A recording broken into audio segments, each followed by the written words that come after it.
Shalom saudara-saudara. Hari ini kita memulai suatu seri tentang tanda-tanda akhir zaman. Dan di dalam sesi pertama, kita akan melihat tanda-tanda yang dinubuatkan oleh Yesus dalam Matius 24 dan Lukas 21, dan di dalam kitab Wahyu, dan juga beberapa hal berkaitan dengan pandemi-pandemi. Dari pertama kita melihat tentang nubuatan Yesus di dalam Matius 24 dan Lukas 21. Ada 10 hal yang saya catat di sini. Kita melihat nabi-nabi dan Kristus-Kristus palsu, perang-perang dan kabar perang, kelaparan, wabah, pandemi, gempa bumi, tsunami, likuifaksi. Ini belum akhiran, ini baru permulaan. Baru kita lihat aniaya, murtad, pengkhianatan, pemberontakan, murka Allah. Banyak mati ketakutan, teror, penginjilan, dan tuayan global. Haleluya. Ada yang positif. Aniaya besar yang tak pernah ada sebelumnya. Dan kedatangan Yesus kedua kali. Ini adalah hal-hal yang Yesus catat. Nah, di dalam kitab Wahyu kita melihat gelombang yang kedua. Di mana ada 7 meterai, 7 sangkakala, ada 7 guru, dan ada 7 cawan murka yang dicurahkan. 7 meterai saudara bisa baca dalam Wahyu 6-8. Dan ini adalah tekanan dahsyat di atas muka bumi. Sampai 25% manusia akan tewas.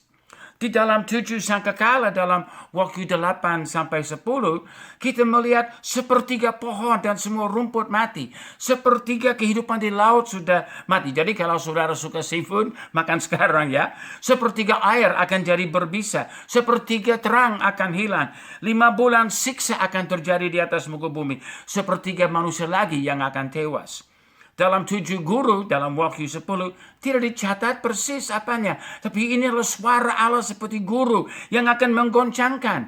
Baca Mazmur 29, dan mungkin saudara mendapat sedikit ide tentang kedahsyatan suara Tuhan. Yang keempat, 7 cawan murka dicurahkan di atas kerajaan antikristus dalam Wahyu 15-17. Luka-luka yang membusuk pada semua manusia yang menerima tanda 666. Akan terjadi kedahsyatan penghukuman Allah yang dicurahkan di atas semua manusia yang adalah pengikut antikristus. Dan pulau-pulau, benua-benua digoncangkan dengan jahat.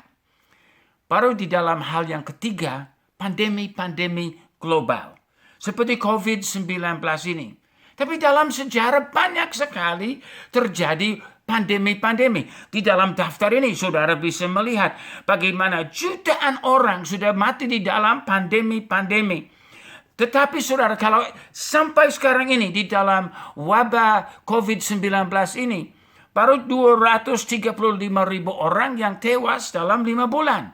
Tapi kalau aborsi, coba lihat aborsi.